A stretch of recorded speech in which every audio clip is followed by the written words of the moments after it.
Holy Week na sa susunod na linggo. Para sa mga nakakarami sa atin, ito na ang pagkakataon na makapagbakasyon ng summer. Marami ang pumupunta sa mga beach at mga iba naman sa Baguio para makaiwas sa init ng summer.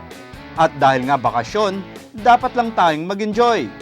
Kaya marami din na nagsasabi ngayon na nakakalimutan na daw natin ang kahulugan ng Semana Santa. Kung ganon, buti na lang at dito sa Summer Capital, meron tayong mapupuntahan na magpapadama muli sa atin ang tunay na ibig sabihin ng Holy Week.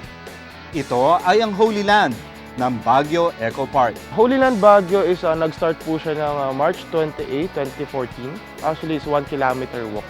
Okay, so ang mga guests po natin na makaka-experience ng from biblical base po kasi Holy Land is from Old Testament to New Testament. So that is the story of from the Garden of Eden, from the start, and Book of Genesis. Then yung main natin is the story of Moses and the story of Jesus Christ. So yun po yung mga makikita nila dito sa Holy Land. And the parting of the Red Sea, and of course the Pyramid of Colossus, and of course from the Nativity and Book of Matthew until yun nga po ang ating crucifix. Yan. And of course, kasama rin po ang resurrection. Ito po kasi is to remind the people na we still have yung faith sa ating sarili. Because for now, as we can see, most of the people is na po sila sa technology. For now, dito sa Baguio, Philippines, meron na po tayong Holy Land. Siyempre, kung gusto niyo mag-reflect, yan, kung gusto niyo, siyempre, pilgrim, yan, pwede po kayo dito. This place is worth the pilgrimage at affordable pa ang pagbisita dito. So, ang rate po natin, we have two theme parks po kasi. So, we have Holy Land and Dinosaurs Island. Holy Land is 350 per head po siya. Same rate po siya ng Dinosaurs Island. Then we also have yung dalawang museums po natin, the Ruins and the Renaissance. So, the Ruins is 150 per head.